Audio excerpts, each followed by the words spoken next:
today's game on Game Chat is Teenage Mutant Ninja Turtles: Turtles in Time. We played the first one last week, which I kind of have like a love-hate relationship with. But this week, this game, I really enjoy this game.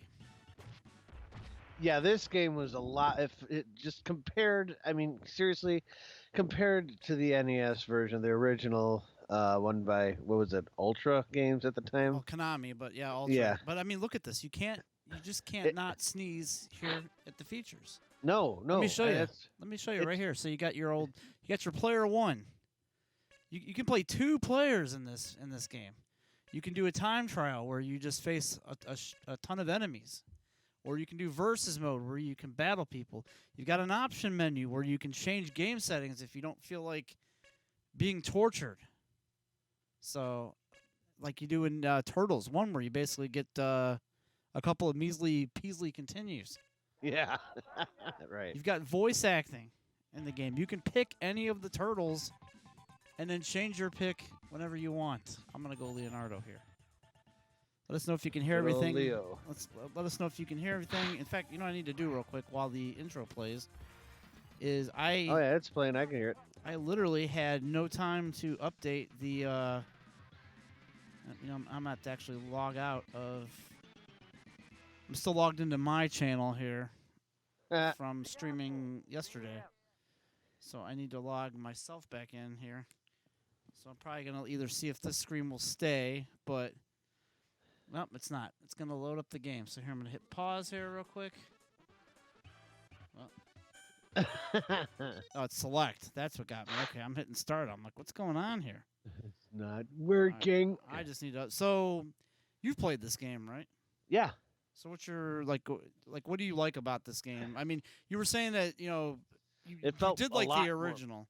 Oh, I mean, I liked the original just because it was like the first Turtles game I'd ever played, but this was just so much better. Just it felt more polished. It felt more arcade. It felt just, when it comes down to the music or even down to the characters. I mean, it was just a lot. Everything worked. It included aspects of the cartoon, everything. Yeah, you had the Turtles theme when the game begins. Exactly. Which is something that the original just absolutely lacked.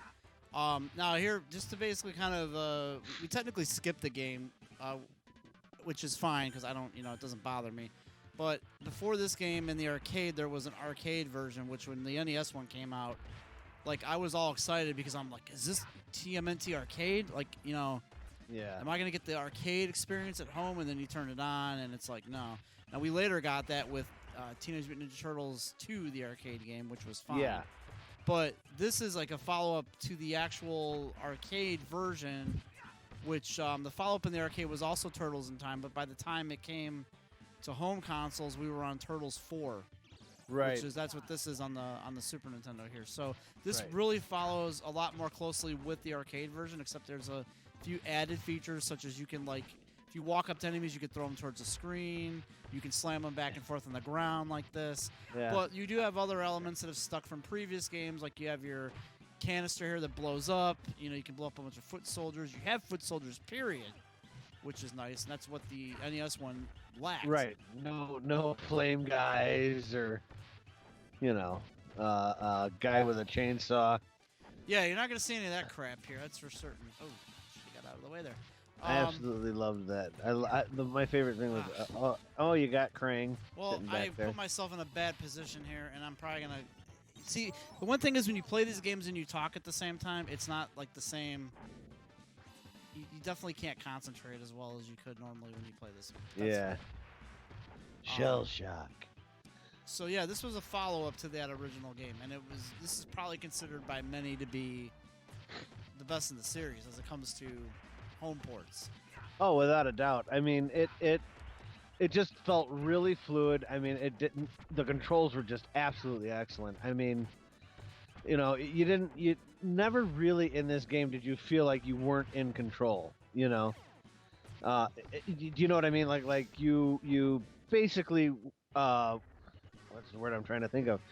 You basically weren't sitting there fighting the controls the entire time, The trying to Controls get are pretty solid. Yeah, I agree. Like you know, your Y button does your general attack. right. You do a super attack holding down Y and B. You can jump with B. You can actually, even though it's new to the game here, is you can do this little, like you can basically swing your weapon in the air. And if I can actually get a good hit, it's very useful. And here's your first boss, which is from the cartoon. Amazing. Yes, it's it is. Baxter Stockman. Yep. And you'll see other characters as we go along in the game here.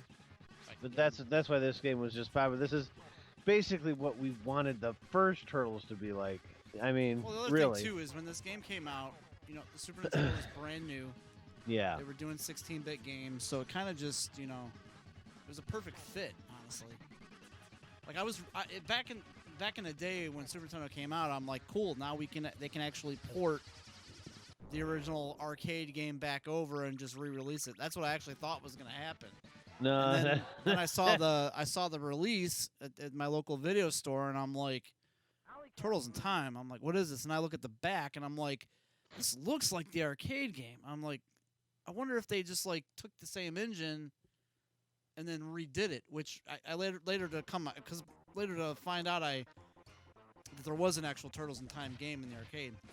There was, yes. I didn't either. I didn't go to the arcade at the time, or I didn't have one in my area that had a Turtles in Time. I would later find it like in a couple of now defunct arcades. We have one arcade near us called Space Invaders, which is no longer around. You got that other one though, that bar one. Oh, 16-bit came way later. Yeah, but I'm saying, I mean, you can find Turtles in Time there. Yeah, 16-bit does have Turtles in Time because we played it actually when you came up to visit not too long ago. Right. So it was there. But yeah, but the Super Nintendo when it came out, I had no idea that this was an actual arcade game. And, you know, unless you had a bunch of gaming magazines laying around that actually discussed arcade games, I think it was strictly Nintendo Power at that time. So this was all new to me. Well, Sega had its thing too, but it wasn't as popular. Sega had the Hyperstone Heist, which was a remix of this game. Right. But it had like additional levels, and I don't know. I'm not opposed to other consoles. I didn't like Genesis back in the day. I always thought it was just inferior. The inferior console. Unfortunately, it was. I know because I owned one. I was a big audio guy, and I'm like, I don't like the audio on this thing. It sounds really like aged. It sounded like a cheap Casio. Yeah, it was very. I don't know about Casio. I mean, it really did. The sound like chip an they old used. Synthesizer from like a old PC. Casio. It's really serious. Well, Casio's like a Casio keyboard. keyboard. When I think of it. Well, no, like the old school Casio keyboards. I mean, the sound chip that they used was somewhat similar to what they did use in a Casio keyboard because that's really all that was popular at the time. Oh, it was very old, and to be fair, I mean the Genesis was from like '88, so yeah, true. Super Nintendo had a few years on it, but like the colors just were much better. So the Hyperstone Heist to me was just okay. Like I played it, I liked it, but all it was just Turtles in Time with some remix levels. That's really all it was. But some people swear by it. I actually bought a copy of the game. I actually have a copy here. I have Turtles in Time as well, but I actually have the Hyperstone Heist. And nice. Maybe we'll play it someday. I don't know, but it's like I said, it's decent. But I'm like, okay, it's just another Turtles game. You know, like it just didn't blow me away.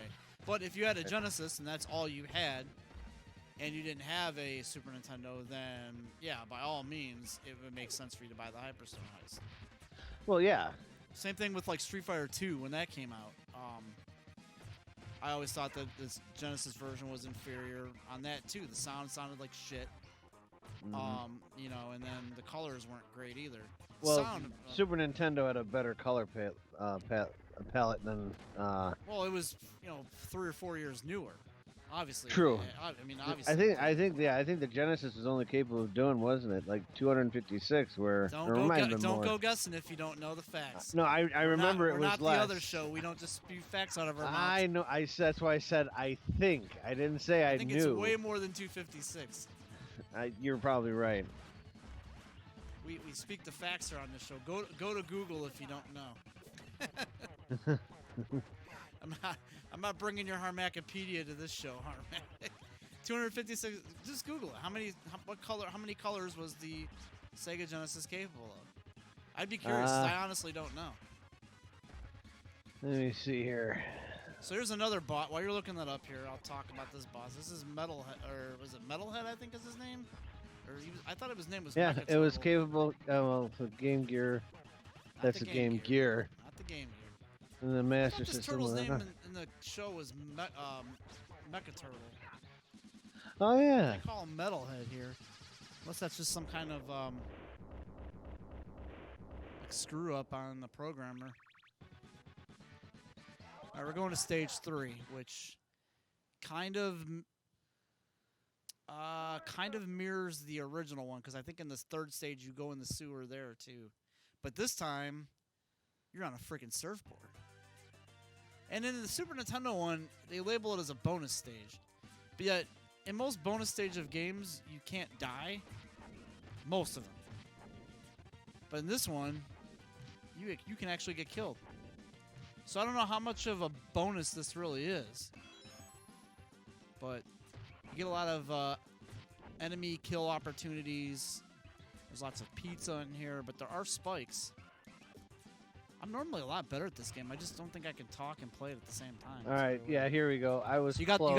our Genesis facts here. I do. The Sega Genesis was capable of producing. Where did it go there? 512 colors. 512. And then the Super NES was capable of producing 32,768 colors. So Only 512. Are you sure that's accurate? Yeah. Wow. According to this, well, if you really want to get like real technical, it was capable of doing. Where did it go? I lost it again. Here it is. I don't think that's right either. But where are you reading that from? It's on the wiki page here. The Super NES had a 15-bit RGB. 16. No, it says 15. The PPU used in the Super NES has a 15-bit RGB, 32,768 color palette, with up to 256 simultaneous colors at once. The Mega Drive had a set. Well, the Mega Drive is just the Sega Genesis in Japan, or right. Europe and Japan. Right. This used a 9-bit RGB palette with 512 colors, 1356 if you include shadow and highlight mode, with up to 61 colors on screen. So it could not do anywhere near what SNES could do. I mean, there was, to be fair, there was. But it was an older system. Yeah, it was. It was much older because the Genesis or the Master System rather, kind of tanked in the States. It did. It did good in Europe, and I think like South America did good for whatever reason. Like Brazil, the Master System did really well. But in the States, like I knew one person with a Master System, but I knew like 20 with an NES. Like I played Master System once, and I'm like, I owned one. I owned a Master System because I was an idiot. I originally bought it for the simple fact that I could. The only reason I think anybody I ever knew that bought it was just for the simple fact that they could play Mortal Kombat with the blood. That was it. That was the only reason I remember people buying it. Or they had parents that didn't know the talking about difference. the Genesis and not the Master System? Oh, I'm sorry. I'm meaning the Genesis. Okay. That's what I'm talking about. The Master System was their 8-bit system. Right. No. Yeah. Okay. It gets me screwed up because every time I think Master System, then it screws me up with the freaking Mega Drive or Genesis. It's like Well, you got to think of it this way. Just think overseas. Like, okay, the first system was the Master System, and they stuck with the M's basically overseas. You got Mega Drive, Master System, and then they couldn't. Somebody owned the Mega Drive name in the States, or else it would have been named that. Yeah. They couldn't use it, so Sega of America had a different like marketing team than Japan. Like they were a little bit more edgy. So to take on the Super Nintendo, because they knew they needed more North American presence to take on Super Nintendo, they were like, well, we're the Genesis, we're the pioneers of the 16-bit era. Even though I mean they were. There's no kidding that they they were. Even though like Turbo came out around the same time, or PC Engine in Japan. Right. Yeah, we turned. What was that? Was TurboGrafx 16? TurboGrafx here, yeah, it came out around the same time here. But the thing that kills me is that when they called it Genesis, I was like, how the hell is the band Genesis not getting on them about it? Well, no, it's not a band. It's just a. I mean, Well, no, there is a Genesis band is called also Genesis. there's also a book of the Bible called Genesis. How's God not getting on him? I mean, Well, that was around before Genesis, the band. well, Ah, I'm come sure on. God renewed his trademark on it, so you know.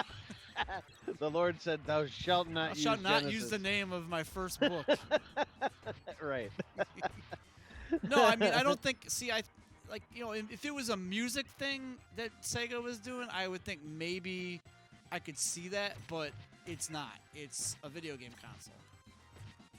Like it had nothing to do with that, and it makes sense. Like it was literally the perfect name for it. Like I hear people in Europe call it the Mega Drive, and every time I hear it, I'm like, it's not the Mega Drive.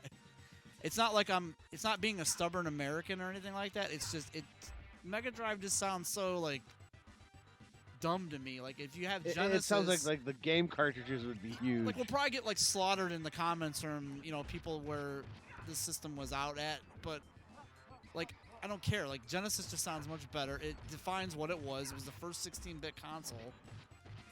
Go with that name. Like it just makes sense, But anyway, I digress. Should have just called it the Super Master System. Now I think you're getting carried away. Like all the super stuff back then, like I never understood. I'm like, why does everything got to be super? It's like Super Nintendo I got, like that made sense. But like Yeah. the naming conventions of a lot of games didn't make any sense, especially when we're on the NES. Like Super Mario Brothers. It's not a Super Nintendo game, but it's a super Right. it's a super game, It's like, I don't know, it Right. just doesn't Well- make any sense. Well, but Nintendo, at least up through 64, had that gimmick of putting the console name kind of in front of the game. Yeah, name. where everything was 64 on Super Nintendo. Right. Just- And then you had a couple games on Super Nintendo that started with Super, like Super Castlevania and see, that made sense to me because I'm like, okay, so it's Well- Super Nintendo, Super Castlevania. Damn it. right. Stop dying. He just he keeps doing that move with the fire on my head. There we go. Damn. I'm a little behind you. By the way, I There's think they added Toka and Razor to this game. They were not in the arcade version, I believe, because the Secret of the Ooze movie had just come out right around this time. Yeah. So they were like, we need to add Toka and Razor to the game because it's, Yeah, but I mean that was just that was only for the movie. What makes sense that they'd put it in the game, but I mean, if you were a kid that didn't see the movie, which by this point you probably should have, yeah. You just knew Bebop and Rocksteady. Those were the bad Right. guys. Those are the main henchmen. I But guess. they did add a couple other things to this game in the arcade, like we saw the bonus level in the sewer. Like that's actually in the arcade game, but it's not a bonus level. Right. And then like there's a couple of differences in the levels. Like later on, you go on another surfboard, except you're surfing in the sky, and it's like a different angle than what it was in the arcade. It's like a Mode 7 style that they chose for this, which, I mean, to me it makes sense. They're taking advantage of the new hardware, Right. so it made sense. The one thing I also did like about this game and any game that came after the original, the health power-ups were a lot more easily available. I mean, you look at like all the pizza boxes that you keep passing because you don't need them at the time. Actually, I'm a hoarder when it comes to that stuff. But so you know what's going to happen is if you get to the top of this area and Yeah. you didn't get that pizza box, the game's like, well, you're screwed. Yeah. So now we will kill you. I forget how many hordes of foot soldiers. Yeah, that was the last. That's the last horde right there. So Nice. now they bring you to one of the interesting boss fights because you're already facing Shredder, and so you're like, well, this game is short. Why is the game so short? It's just the first incarnation of Something happens, but this is an interesting boss fight because it takes advantage of a new mechanic that is new to this game. So what you do is, the only way to attack Shredder is to walk up to the enemies, and you have to it's hard to explain to do it. You you swing your weapon at them and you stun them, and at the same time you push the left button, and if you do that and hold Y, you grab and you throw the enemies into the screen, which is what you want to do a bunch of times to get Shredder.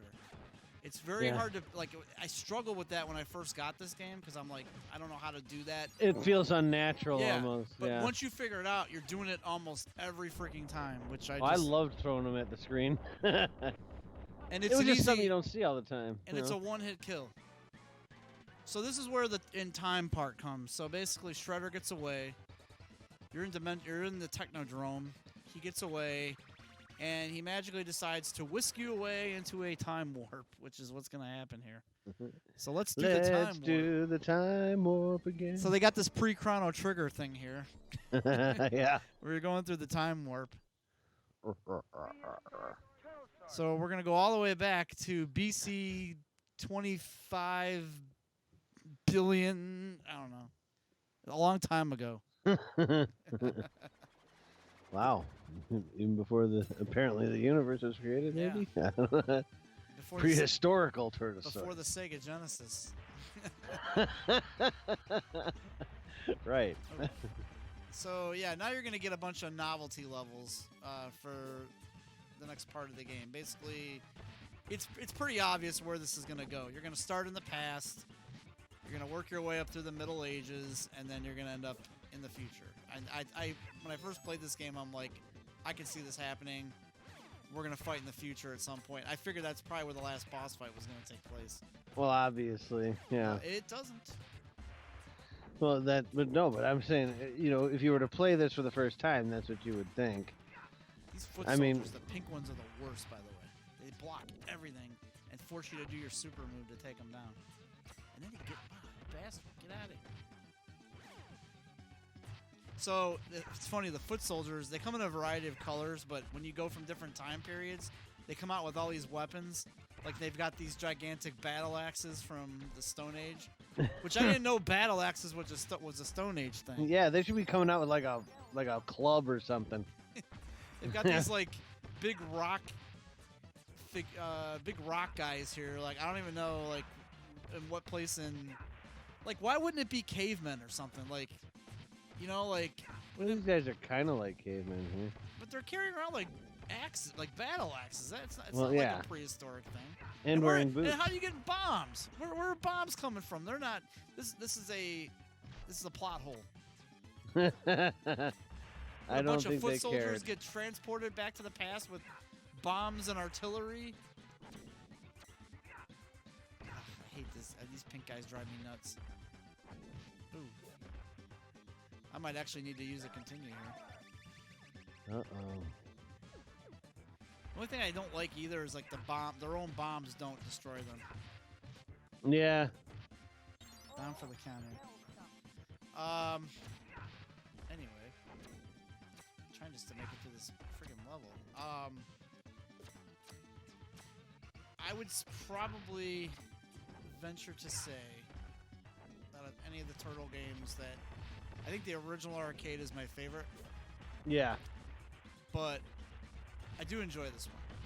I mean, Well, I think I like the original arcade one. Just even if anything, just for the what did they call it? Just the enticement screen or whatever they call it, just to make you look at it. you're talking about like the Turtles theme, like Yeah, the, it literally had like almost like the beginning of the cartoon playing. So you're talking basically the attract mode of it. Is what you're That's talking it, about, the yes. attract. I couldn't think of the name for some reason. So in arcades, if you heard the title screen over and over and over again, that was a feature called attract mode, Yeah. and that was what arcades would use to lure people into putting a quarter in. They're like, it would basically put the game on full blast. Yeah. Oh, yeah. It'd be you just hear, Teenage Mutant. It's like, Yeah. oh wow. I remember like in every arcade I went to, like they would have this game in particular on like full blast. Well, that's because as soon as people heard it, I mean, there wasn't any arcade I'd ever went to at the time. If someone heard this thing playing, everyone knew, oh, it's open, go, go, go. Yeah. I mean, it was such it was a genius move to really put the number one, the theme song, number two, to be able to have like the cartoon beginning. If you just don't have the willpower to ignore it, Yeah, I see what you're saying. So I mean, to this day, I still remember that beginning. It was just so cool to see that in a video game. right now they did try to remake this game several years back. The Turtles in Time. Oh yeah. So let's walk through the licensing of this game. So Konami had the licensing for anything Ninja Turtles in the 80s, or Konami, which was also Ultra. Right. Big thing behind that is like Nintendo only had basically a policy where you could only develop so many games for the NES per year. Right. And a lot of companies were like, well, we want to make more money, so how do we get around this? So what they did is they created sub-companies, like they created Ultra Games. Right. And so they like put some of their other games that they couldn't put on their own schedule and released them through Ultra. So Konami had the licensing, I think, up through like the late. I want to say. I think it was the late 90s. No, they had it through the mid 2000s because there was the this is before Nickelodeon bought it, I think, but there was like another. There was a revival of the Ninja Turtles, like in the mid 2000s. They were just called TMNT back then, like for a bit of a time. You remember that? Yes, I do. So I actually do, yeah. Konami made a bunch of other like games at the time. Like this is back when arcades were dying. Right. But, like they still made games for like, PS2. I think there's one on like GameCube, Xbox most likely. They made some for Game Boy Advance, but they were just like side-scroll beat-em-up games that just tried to capitalize on what they already had out, but they weren't that great. It was more like comic book based, it was like it was cutscenes, I think, from what I recall. Like I only played a couple of them, but nothing like basically captured the magic of the original '90s ones that they had, or else they would have sold, So Konami ends up dropping the license, and Ubisoft picked it up. And Ubisoft made a Turtles game, but to basically hold everybody over, they decided to announce there was going to be a Turtles in Time remake that they put out on the PS3 and Xbox 360. And when I heard this, I'm like, oh, they're going to totally... They showed off a couple screenshots to it, which basically it looked like just the perfect remake you'd been waiting for. It looked like, an HD Turtles game. What's up, Poker? How you doing? Well, if you play the game, they didn't have any license to any of the music. For which one was it? For the Turtles in Time remake, the one on the PS3 and Xbox. They didn't have any of the game. Like I think Konami just owned the music. They owned all the stage music is their original tunes, outside of the title screen. Like all this, the music you're in right now is Konami's. They made it. It's theirs. Right. So, yeah, they can't license the Turtles, but they can say, no, we're not giving you, Ubisoft didn't either want to pay for the music, what Konami wanted, or Konami just didn't want to give it to them. I honestly don't know, but, so they ended up just devising this half-ass horrible soundtrack to the remake. And it was so boring and so dumb that it completely made the game totally boring. The game just lacked any excitement, period, that the originals had. It was just very bland. So then Ubisoft lost the license, and then they ended up pulling the game from the store. So the only way you can still get it is if you'd previously bought it. And, like, I have it on my Xbox out in the other room. Oh, do you? But I probably won't ever play it because it's the worst version of this game, that's out there. You could download a MAME emulator and download the arcade ROM, and you can play it on a 65-inch TV blown up, pixelated as all hell, and it's still going to look better than anything that Ubisoft put out on that game. Yeah, Ubisoft doesn't even own it anymore. I don't know who has the Activision license. does. Activision has the license now? Activision and Ludia. Who? Or Ludia. Ludia. I don't even know who that is. They're basically, I don't know if they are licensing it from Activision. It's not letting me know that, but they're the ones that do. What's the last Turtles game they put out? I don't even know if they're still doing any. In 2013, Teenage Mutant Ninja Turtles Out of the Shadows was the last one. This was a movie, wasn't it? Was it based on the movie? Downloadable game. It was a downloadable game. It was Teenage Mutant Ninja Turtles Out of the Shadows, based on the 2012 TV series. It was available on Xbox Live Arcade, PlayStation Network, and Steam. Then in 2016, Activision and Platinum Games announced Teenage Mutant Ninja Turtles: Mutants in Manhattan for the PlayStation 4. Yes, that was the last one that came out. Yeah, I'm getting so murdered by this guy. yeah, so Activision still owns it. I think. Yeah, so Activision is the one that owns it, and I think Ludia. That's basically for the. Those are the ones that do like iPhone and iPad apps. I think they are like leasing the rights from Activision for it. Oh, I don't even consider the apps like fucking games. I don't either. I really don't. I don't either, but yeah. So the latest. So right now, as the way it looks, is Activision owns the rights. Konami no longer does it, and neither does Ubisoft.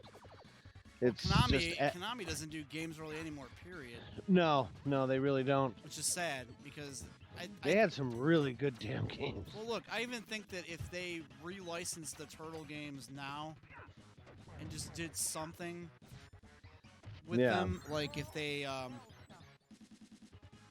don't know, like if they could either re-release these old games, or they could just basically take the same engine in HD and put out another one. Like, just have it be its own different game, but do it in the same vein, the same style, and I think people would buy it. Like, I think like retro purists would definitely buy it.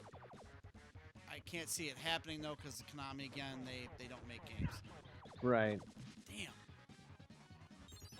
Well. Yeah, so right now Activision owns it. The companies that actually owned the rights to TMNT through the times: Konami, Activision, Ubisoft, Nickelodeon, and Viacom. Yeah, Viacom makes games too, I think. Well, Nickelodeon owns them now. Yeah, Nickelodeon owns Viacom. Yeah, so, but yeah, I don't know if they actually made any games for it, but for TMNT, but they did own the rights at one point. But yeah, right now Activision is the one that owns the rights to TMNT. Well, then in that case, I'm kind of glad that there's nothing being made, because Activision would just, you know, there'd be all kinds of, you know, in-game purchases. You know, like you could buy like, you know, a turtle weapon for $1, like they're selling Call of Duty reticles. Oh, well, they're okay. Well, I guess maybe they're all on it. Cause now that I'm looking down the list, okay, you had Mutants in Manhattan. That was developed by Platinum Games and published by Activision. Then of course you had the iPhone crap by Ludia. Then you had one that was another one that was published by Warner Brothers Interactive. It was just had the characters in it. It wasn't based on them, so it was Injustice 2. Oh yeah, they made an appearance in they were DLC characters. Right. That's yeah. Right. So forgot about that. So apparently, like I said, they must have like leased the license from Activision. And well, no, they probably just got it from Viacom. Like, Activision may have the rights to release full games with them in it, but they can. But they may not sublease own the name. character. You're right. It's like, for example, like Disney. They have their own like Disney studios that do games, but like they license their characters to Square Enix to make Kingdom Hearts. So right. You're right. Yeah, so I think just because Activision has the rights to a full-blown game, I don't think that would stop other companies from using the Turtles, which I think that's perfect for Injustice, because the Turtles are comic book characters, and Injustice is a comic book battle royal movie. I think Nickelodeon and Viacom still own it. Now that I'm looking at this the right way, the last game to come out that at least featured them was October 23rd of 2018. It is the first Nickelodeon crossover video game for consoles. Oh, that was just recently then. So they recently. Yeah, that was Nickelodeon Kart Racers. Oh, okay. I've heard of it. I've seen it actually. I've seen that on the PlayStation Store. So it's not a full-blown Turtles game, but it has the characters in it. Right. Gotcha. So right now, Nickelodeon, Viacom, they own it. I'm sorry, I was wrong. So it's not Activision. Right. Well, Activision is the main publisher for most of the games. Okay. But it looks like Nickelodeon or Viacom or both own. Nickelodeon owns the whole Yeah, I think Nickelodeon owns like the actual characters and everything. Yeah, they own the whole thing. They bought it. Like it's Yeah. theirs. Everything goes to them. Which is, And with the new movies that came out, man, they're making money hand over fist with it. So, you know. did you like the new movies? I never watched them, actually. I preferred the older ones. I was the same way at first, and then like I had bought the digital version of the first movie, the first new one, and I'm like, oh, I'll watch this someday. It's like 2 years down the road, like right around when Out of the Shadows or whatever it's called came out. Like Yes. I watched it, and it was a Michael Bay movie, so you could obviously. Oh, Michael Bay makes good stuff. I really can't complain. In some cases he does. Sometimes he Yeah. ruins things like Yeah, Transformers. sometimes they're a turd, but Yeah. most of the time they're pretty good. But yeah, I think he gets a lot of fuck this boss. I can't stand it. Slash. It's just hard to talk and like beat this guy at the same time. Yeah. I thought the first one was okay. Like, I don't like what's her name is April. The hot chick. I forgot her name. Oh, man, let me IMDb it. Which movie are you talking about? The new one. The first new one. All right, hang on. Not Out of the Shadows, but the most recent one. All right, hang on. Let me take a Can't look remember her here. name. She's in a lot of stuff too. She's in a lot of those Transformer movies. TMNT. You're talking about the 2007 release? Yes. All right, the one that played April O'Neil was. Has it already been since 2007? Oh, Sarah Michelle Gellar. That is not it. Oh. That is not the right movie. Well, that was in 2007. What movie did Sarah Michelle Gellar play April O'Neil in? In TMNT, 2007. That's got to be a it's a cartoon. Okay. Well, There may that's have been the a movie. cartoon. That's. I'm talking about the live-action Michael Bay movie. Oh, the Michael. Yes. Well, crap. Hold on a second. You're That's. looking, okay, there was probably a cartoon movie that came. I was gonna say, I didn't think it was that long ago since this movie came out. All right, hang on a second. Hang on. Teenage Mutant Ninja Turtles TV episodes. No. I might actually beat you to this if you don't hurry up, because I have 2 more lives on this guy. Well, I'm And looking I'm gonna go here. to Google and find out who this chick is, and I'm trying to think of. They can't come to my mind because I'm too busy trying to lose to this ass hat. God, I don't remember this guy being this difficult. Damn it. Helps if I could spell. Watch this. I'm gonna beat you to it. I'm doing it. It's not giving me those. It's giving me the 1990 movies. I'm just gonna do Michael Bay. The hell with it. Why would you do that?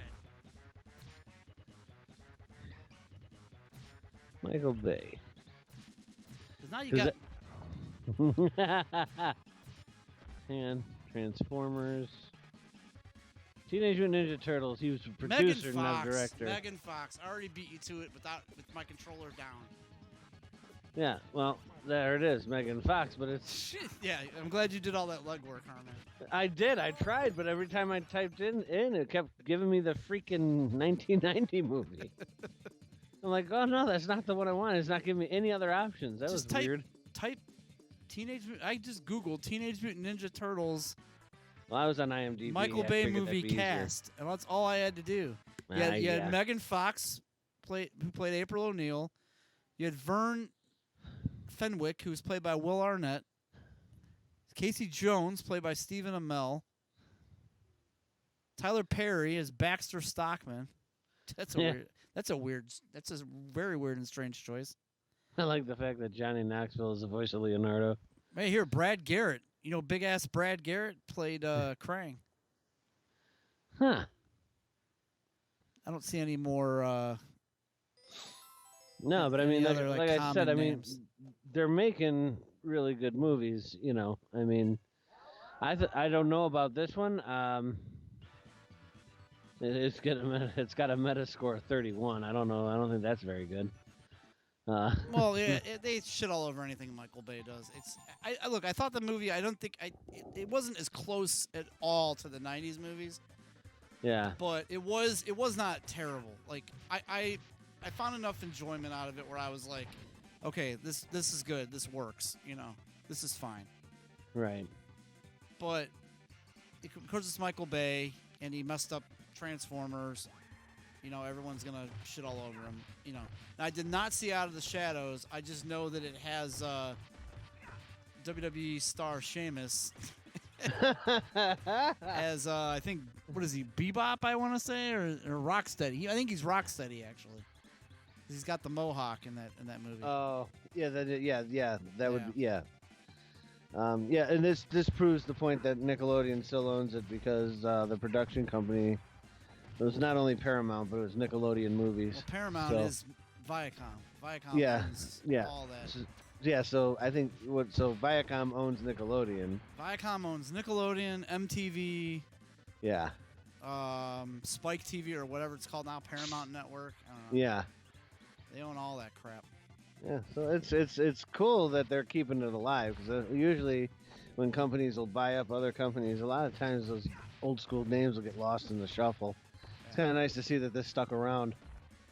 You know, I mean, I think I personally think, and in closing here, I think that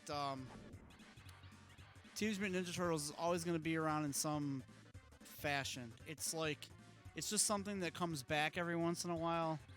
Yeah, it does. I mean, it has been how long though? I mean, the last movie came out in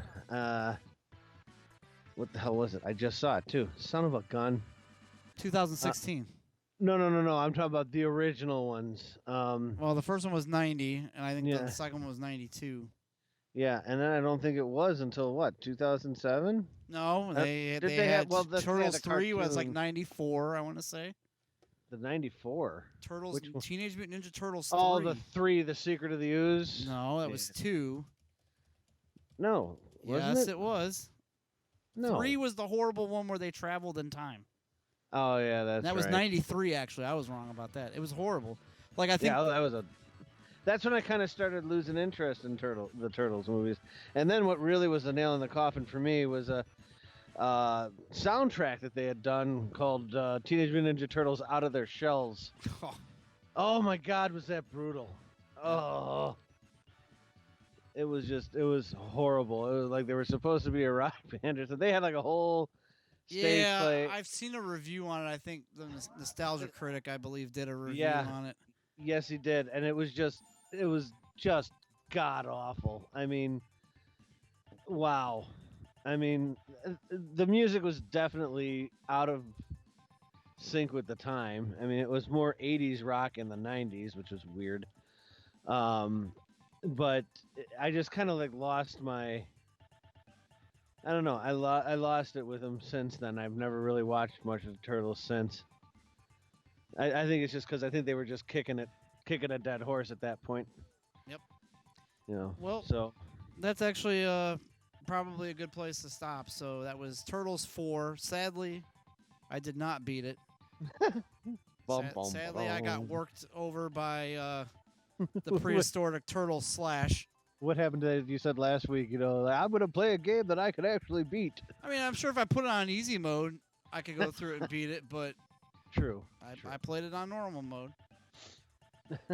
But it's hard to chat and play a game properly at the same time. So yeah, no, I'm not gonna lie. I'm gonna bust your balls about it, but I think, you know, I mean, but if I had, like I said, this game was a lot of fun to play. Like I said, it felt really polished. The controls really felt natural. The only difficult thing to learn was how to throw the player at the screen, but once you did figure it out, it was simple. But it was just a good old-fashioned arcade beat 'em up, and they did it very, very. It was a very, as far as I was concerned, for ports, it was a very good port. Right. You know, very well done. Well, one of Konami's last greatest. That's for certain. But that has been our game chat for tonight. Turtles, well, this is, just in closing, I'll say that this game is one of my favorite beat-em-ups of all time on the Super Nintendo.